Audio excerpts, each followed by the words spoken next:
मित्रों नमस्कार। आज अपन बात कर रहे हैं समस्थानिक और समभारित। ये ऐसे टॉपिक है और कि लगभग कंपटीशन में इसके बारे में प्रश्न आ ही जाता है, तो समझें। सबसे पहले बात कर रहे हैं समस्थानिक। समस्थानिक को दूसरा आइसोटॉप कहते हैं। क्या है इसका मतलब? एक ही तत्व के दो या दो से अधिक रूप जिनकी परमाणु संख्या तो समान है लेकिन द्रव्यमान संख्या अलग अलग हो, उसे अपन समस्थानिक कहते हैं। ध्यान से समझें। सबसे पहले है एक ही तत्व। इस बात को समझें, हम एक ही तत्व की बात कर रहे हैं जिसके रूप दो या दो से अधिक हो सकते हैं। उनमें परमाणु संख्या तो समान, मतलब एटॉमिक नंबर तो समान, लेकिन द्रव्यमान संख्या भिन्न भिन्न हो। परमाणु संख्या का मतलब क्या होता है? लास्ट वीडियो में मैंने बताया था। परमाणु संख्या का मतलब होता है प्रोटॉन की संख्या और द्रव्यमान संख्या का मतलब होता है प्रोटॉन और न्यूट्रॉन का योग। यानी हमारे पास दो परिभाषाएं होंगी। एक ही तत्व के दो या दो से अधिक रूप जिनकी परमाणु संख्या तो समान लेकिन द्रव्यमान संख्या अलग अलग हो, या एक ही तत्व के दो या दो से अधिक रूप जिनमें प्रोटॉन की संख्या तो समान लेकिन न्यूट्रॉन की संख्या अलग अलग हो, उसे अपन समस्थानिक कहते हैं। उदाहरण समझे। हाइड्रोजन के तीन समस्थानिक मैंने यहां लिखे हुए हैं, 1H1, 1H2 और 1H3। 1H1 को प्रोटियम कहते हैं, 1H2 को ड्यूटेरियम कहते हैं और 1H3 को ट्राइटियम कहते हैं। अब नीचे मैंने एक लिखा हुआ है। जो नीचे लिखा जाता है, लास्ट वीडियो आप इसको ओपन करके देख लेना, हमने Z X A के माध्यम से समझाया था इसको। Z प्रोटॉन की संख्या है, मतलब परमाणु संख्या है, और A प्रोटॉन और न्यूट्रॉन का योग है, मतलब द्रव्यमान संख्या है। तो जो नीचे एक लिखा हुआ है वो प्रोटॉन की संख्या है। तो प्रोटियम, ड्यूटेरियम, ट्राइटियम, हाइड्रोजन के तीनों समस्थानिकों में प्रोटॉन की संख्या तो एक एक है, लेकिन न्यूट्रॉन की संख्या, द्रव्यमान संख्या में से प्रोटॉन की संख्या घटा देंगे तो न्यूट्रॉन की संख्या आ जाएगी। तो प्रोटियम में न्यूट्रॉन 0, ड्यूटेरियम में न्यूट्रॉन 1 और ट्राइटियम में न्यूट्रॉन 2 है। इस प्रकार हम देखते हैं कि प्रोटॉन की संख्या तो समान और न्यूट्रॉन की संख्या अलग अलग हो, उसे समस्थानिक कहते हैं। यहां याद रखना है, विश्व का एकमात्र समस्थानिक है प्रोटियम जिसमें न्यूट्रॉन नहीं पाया जाता। ऐसा कोई परमाणु का नाभिक नहीं है जिसमें न्यूट्रॉन नहीं पाया जाता, अकेला प्रोटियम ही है जिसमें न्यूट्रॉन नहीं पाया जाता। परीक्षा की दृष्टि से बहुत ज्यादा इंपॉर्टेंट हो सकता है। दूसरा, केवल हाइड्रोजन के ही समस्थानिक नहीं है, chlorine, carbon, sodium, magnesium, cobalt, iodine, uranium और बहुत से तत्व हैं जिनके समस्थानिक हो सकते हैं। आप अन्य किताबों में इसकी चर्चा देखेंगे तो आपको बहुत सारे समस्थानिक देखने को मिलेंगे। परीक्षा में इससे एक तो ये कंसेप्ट क्या है ये आ सकता है, और दूसरा कुछ समस्थानिकों का उपयोग चिकित्सा क्षेत्र में और अन्य क्षेत्र में किया जाता है। तो कौन कौन से समस्थानिक है जिसका उपयोग किया जाता है और क्या उपयोग किया जाता है वो एग्जाम में पूछते हैं, तो समझें समस्थानिकों के उपयोग। पहला है कार्बन 14। कार्बन 14 का उपयोग जीवाश्म की आयु ज्ञात करने में किया जाता है और इस विधि को कार्बन डेंटिंग विधि कहते हैं। जीवाश्म की आयु कैसे ज्ञात करते हैं कि कोई जीवाश्म पृथ्वी की खुदाई में हमें मिला और ये जैसे आज से डायनासोर थे कि कितने साल पुराने थे या कितने लाख वर्ष पुराने हैं या कितने करोड़ वर्ष ये पुराने थे, तो उसकी आयु का निर्धारण ज्ञात करने के लिए कार्बन 14 पद्धति का उपयोग किया जाता है। इसमें क्या किया जाता है कि उस जीवाश्म में वर्तमान में कार्बन 14 की प्रतिशत मात्रा कितनी है वो देखी जाती है।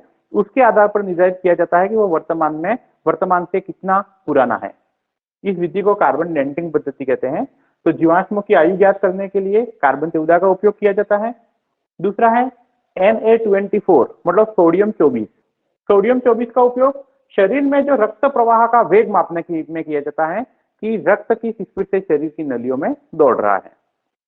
अगला है CO60, कोबाल्ट 60। ध्यान रखना, C कैपिटल है और O स्मॉल है। अगर C और O दोनों ही कैपिटल होंगे तो यह कोबाल्ट नहीं है, यह कार्बन मोनोऑक्साइड कहलाता है। वर्तमान में हम इसकी बात नहीं कर रहे हैं। यहाँ कोबाल्ट 60 का उपयोग कैंसर के उपचार में किया जाता है। इसके बाद लिखा हुआ है I 131 आयोडीन 131।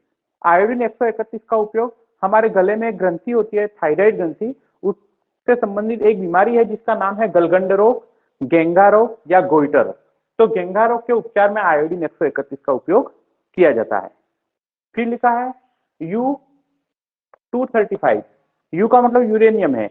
यूरेनियम का एक समस्थानिक है यूरेनियम 235 और इसका उपयोग परमाणु भट्टी में ईंधन के रूप में किया जाता है।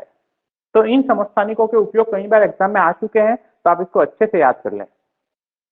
समस्थानिक के अलावा एक और शब्द है जिसका नाम है समभारिक। समभारिक को इंग्लिश में कहते हैं आइसोबार। सम का मतलब समान, भारिक का मतलब भार।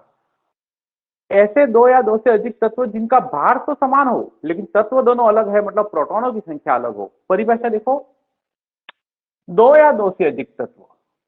यहां पर गौर करने की बात है, समस्थानिक में एक ही तत्व के दो रूप थे लेकिन यहां तत्व ही अलग है।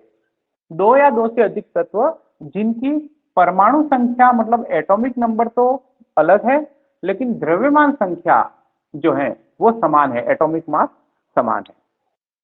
उदाहरण 6C14 और 7N14। यहां C मतलब कार्बन और N मतलब नाइट्रोजन है, मतलब दोनों तत्व अलग अलग हैं। यहां हमने देखा था कि एक ही तत्व था हाइड्रोजन, दोनों तत्व अलग अलग हैं, दोनों अलग अलग हैं तो उनमें परमाणु क्रमांक अलग अलग ही होगा। तो कार्बन का परमाणु क्रमांक 6 और नाइट्रोजन का परमाणु क्रमांक 7, मतलब कार्बन में प्रोटॉन 6 और नाइट्रोजन में प्रोटॉन की संख्या 7 है। और न्यूट्रॉन की संख्या, द्रव्यमान संख्या में से प्रोटॉन की संख्या घटा दोगे तो न्यूट्रॉन की संख्या आ जाएगी। तो n बराबर 14 माइनस 6 मतलब 8। कार्बन में 8 न्यूट्रॉन है और नाइट्रोजन में 7 न्यूट्रॉन है। आप देख रहे हो कि दोनों ही तत्वों में प्रोटॉन की संख्या भी अलग अलग है और न्यूट्रॉन की संख्या भी अलग अलग है, लेकिन उनकी जो द्रव्यमान संख्या है वो समान है।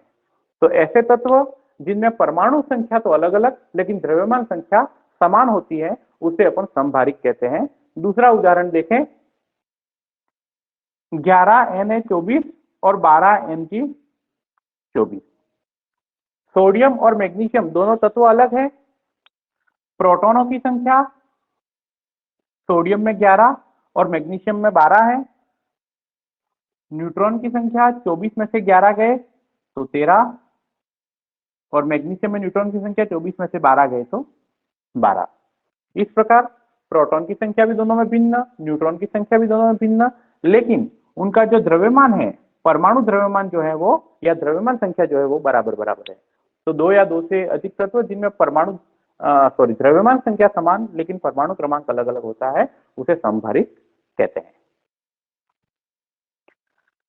आज का आपको ये वीडियो कैसा लगा एक बार कमेंट करके जरूर बताएं।